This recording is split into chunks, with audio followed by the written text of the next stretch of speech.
सकाळी दार उघडल्या जोरदार पाऊस सुरू होता. छान वाटत होतं. स्वागत आहे माझ्या दैनंदिनीमध्ये. नाश्ता करायला घेतला आणि म्हटलं थोडा आराम करूया. सगळी कामं आवरलेली म्हणून पण म्हटलं नाही नको लेक्चर पाहूया म्हणून लॅपटॉप उघडला आणि लॅपटॉप उघडल्या एक सुंदर गाणं लावलं आणि चहा घेतला. बघा ऐका तुम्ही.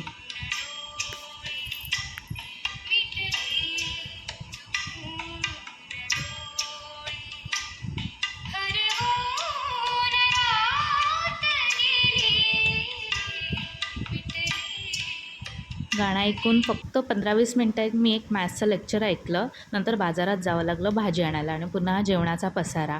अभ्यास अजून सुरुवातच नाही. किचनचा सगळा पसारा आवरून सगळं लावून मी इथे अभ्यासाला बसली होती, जेवून बसली होती.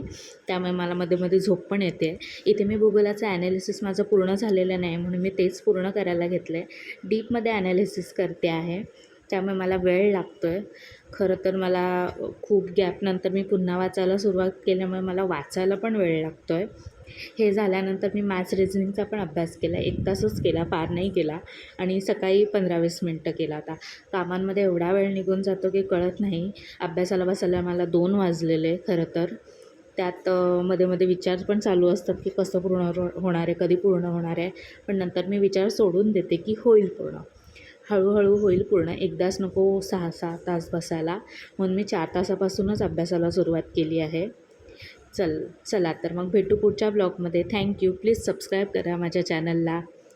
इथे मी तुम्हाला दाखवते की मी कशा नोट्स काढल्यात. बाय.